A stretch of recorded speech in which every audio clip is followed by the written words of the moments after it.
Hello everyone, my name is Jonathan Hunt, and I'm excited to present my instructional design project for college algebra. This project addresses the novel challenges of teaching mathematics in the era of artificial intelligence while also addressing the age-old specter of math anxiety in students.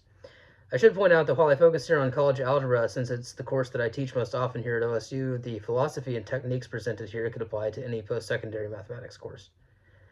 Accessibility to artificial intelligence large language models has introduced significant new challenges for mathematics education. Students are able to use AI tools to bypass the learning process by copying AI generated solutions, particularly for homework assignments. And there is at present little data regarding how widespread the problem is, but anecdotally, it appears quite common among undergraduates.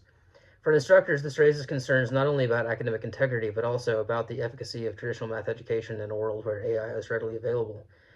This problem is frustrated by math anxiety, which is perhaps the most significant barrier to learning for most students.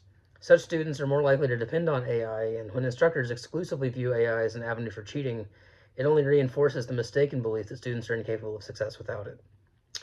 Increasing the number and variety of assessed assignments only increases math anxiety and reliance on AI tools, and while characterizing all AI use as an academic integrity issue and a failure of personal responsibility might be valid under current course expectations, it does not increase the efficacy of math education. It is worthwhile asking what is fundamentally different about AI than resources that have been available for decades. If we wouldn't condemn students for turning to textbooks, tutors, YouTube videos, calculators, and even worked example problems for help, why would we prohibit them from using a technology capable of serving each of those roles at once? AI in mathematics education is only misused when it disrupts the process of productive struggle. Therefore, to reduce math anxiety and improve performance, I advocate for a solution that is structural, with the dual goals of removing the possibility of what is now considered academic integrity violation, while teaching students to use AI productively and taking advantage of its educational benefits. This can be achieved by reducing the number and type of assignments for assessment and requiring that they be completed in a technology-free context while placing no restrictions on AI usage outside of those paper assessments. The intended audience is undergraduate students in college algebra. These are usually first-year students and most are recent high school graduates. Standardized metrics show that college readiness is at 30-year lows, and many students vastly overestimate their preparedness. Since college algebra is required for nearly every major, the population represents diversity in both background and interest. Here at OSU, college algebra is delivered through lecture sections of about 30 students, and I suspect the format is similar at most universities. They are assessed through online homework, paper homework, in-class assignments, and midterm and final exams. Tutoring is available, and faculty hold office hours, but both are underutilized by students. For the last few semesters, we have seen a widening disparity between homework and test performance, which may suggest that AI is inflating the homework scores while eroding true understanding of the material. The terminal objective of this course is that by the end, students will understand college level algebra and be able to apply it to real world problems and demonstrate these skills to the satisfaction of their college major requirements.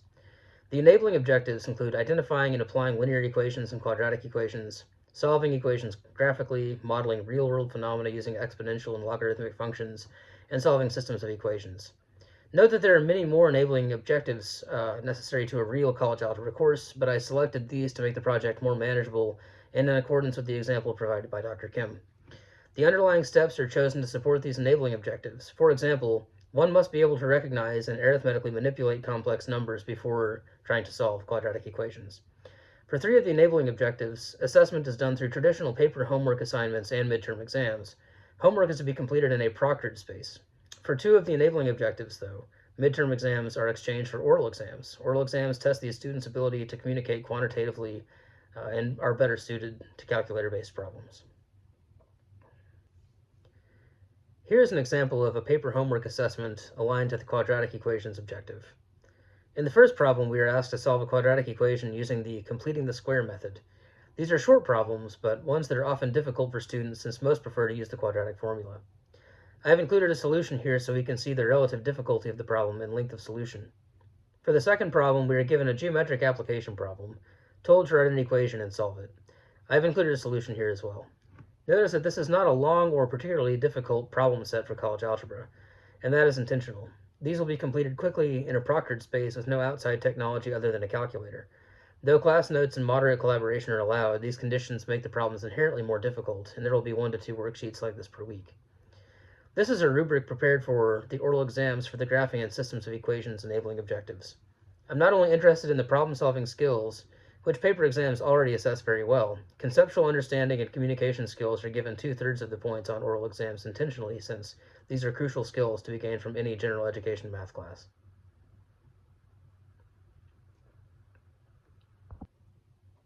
This intervention will almost certainly result in a change in student behavior, at least as regards AI use. The course is structured in such a way as to make unhealthy use of AI impossible via proctored assessments and foster healthy use during individual study. The oral examinations may also serve as a way for the instructor to evaluate math anxiety among students.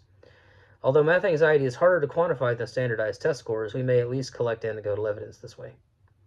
Since the targeted outcomes consist of the usual college algebra learning objectives, these may be evaluated via the midterm and final exams.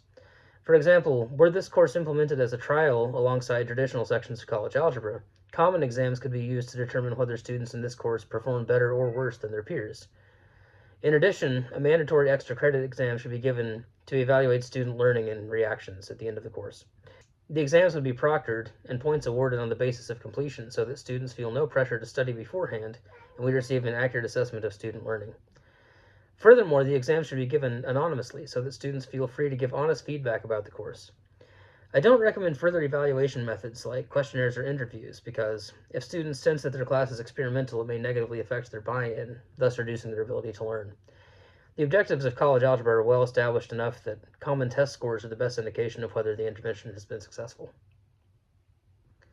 One final note. In today's mathematics classroom, much of the lecture time is devoted to simply watching problems being solved.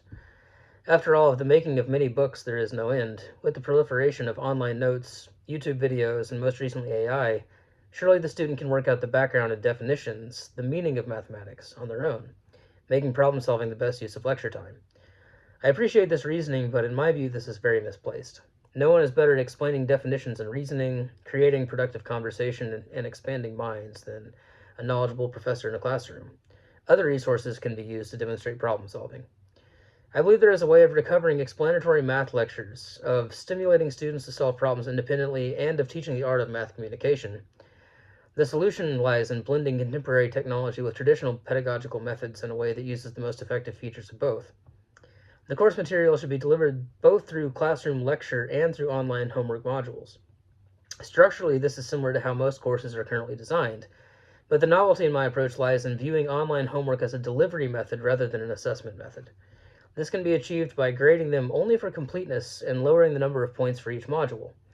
The online homework may then be viewed as practice problem solving, a step between the reasoning presented in lecture and the no-tech paper homework used for primary assessment. From here, I can only conjecture about future possibilities.